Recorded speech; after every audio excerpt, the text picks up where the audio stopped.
But I think...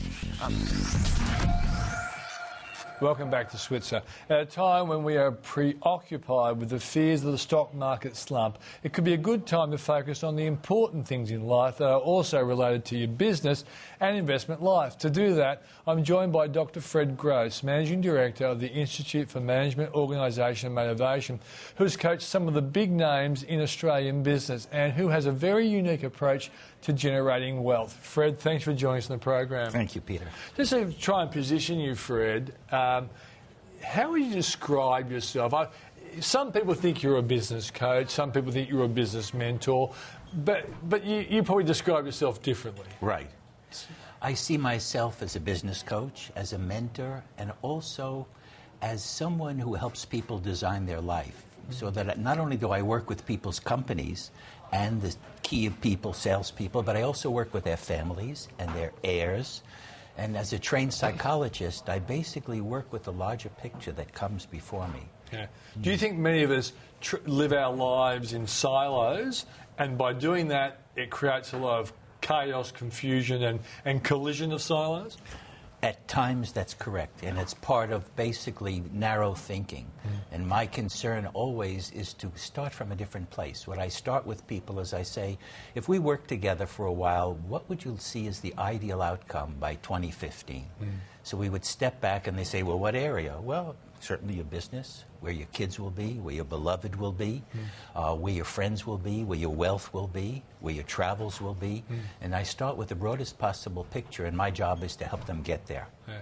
Why do you think it's important to have the whole thing interrelated? Because I saw you in a speech in Fiji, and after looking at your bio, I thought you might have been talking about focusing on self-leadership to bring out better business performances, but your focus really was to make sure that in being successful in business, you don't forget what it's all about, generating wealth. Yes.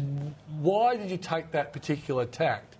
Well, first of all, the purpose of business for me is to make money. And many people, if you watch their offices and their businesses, you would never know that they're there to make money. Facebook, games, and non-dollar productive behavior. That's number one.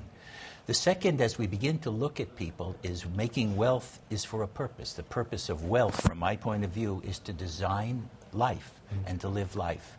Most of life doesn't cost money. Certain things cost money. The wealth you provide in the current situation, the cash flow, so to speak, provides for what costs money. But I'm also concerned that people should live or consider living to be 120 or more in perfect health. That means most people are going to need 60 or 70 years of passive income. And so the core of my training is developing wealth from passive income as part of what we do. Yeah. And otherwise, people don't get medical care and they don't have lifestyle. For people who don't understand what you mean by passive income, in a Yes. nutshell, what do you mean?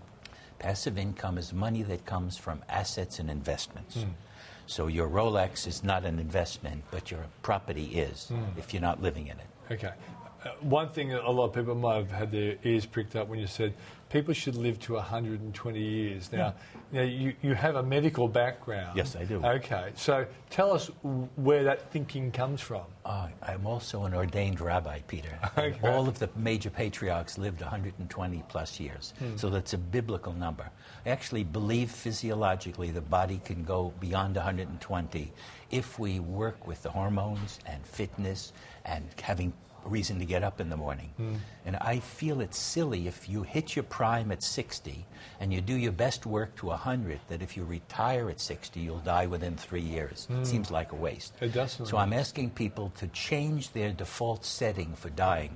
Now, it'll affect the superannuation radically. Yes, most definitely. You would be really good at this now. That's right. Yeah. Yeah, so your point is that if you can encourage people to live longer, and I guess you look at the common mistakes that we make that shortens our life. Right. So simultaneously, if you're going to be as responsible or irresponsible as to make people live longer, you've got to make sure they have the income to actually support themselves. Yes, on in the quality, journey. and to be able to do it at a better standard even. You have more time for yourself. And from my point of view, that's the time for living your destiny and to doing the bigger purpose of life. Now, the kinds of people you've worked with, I know over the years you've worked with guys like John McGrath, the real estate agent. I've been 15 or more years with him. Okay. And I presume other Australian business people you've worked with as well.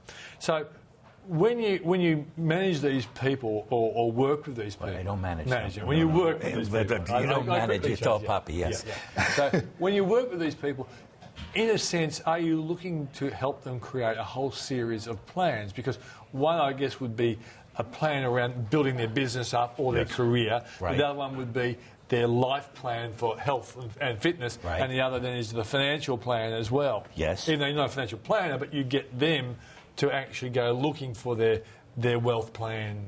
I would take it further. I also would want to train their heirs and the people who inherit. What happens is my people make a lot of money. There's a good chance that kids will make it disappear unless they're trained, unless they're financially literate. Yeah. It's a big issue from my point of view. Okay, so you actually encroach on many aspects of their life, don't you? You just don't come in... We don't call it encroaching.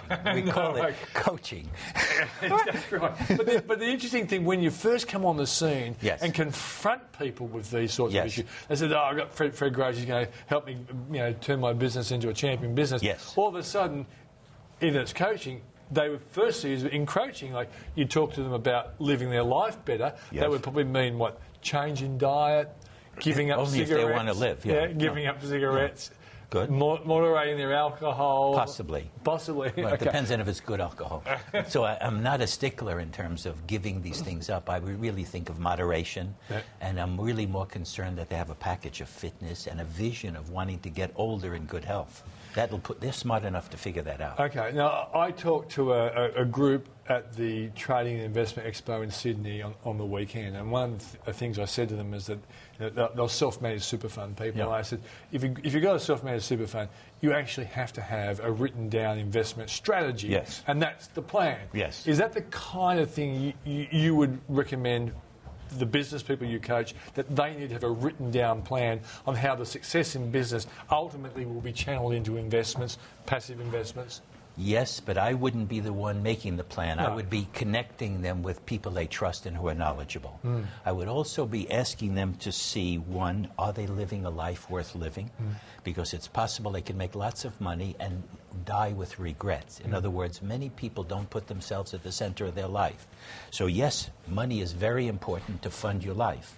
Money not funding your life seems silly. So what do you do with it? How does it benefit you and the family and the people that you're nurturing, so to speak, for many generations? That's important to me. Let's go on to the business side now, Fred, because I'm assuming that you've got to get the business side right to get the big dividends and the income side and not necessarily the life side. The life side could be independent. You could probably fail in business and improve their life. Not really. Not because really? They'll get depressed, and it's a real problem if you have school fees and medical fees and parents to take care of. Good point. You feel, if you're in the money economy, I would like you to be a winner in money. Yeah. No question. So what is, because we run out of time this show. It just happens. Time just runs out. Yes. But Fred, what are the prime obstacles that hold people back to being a success in their business in particular, do you think? Okay. Wonderful.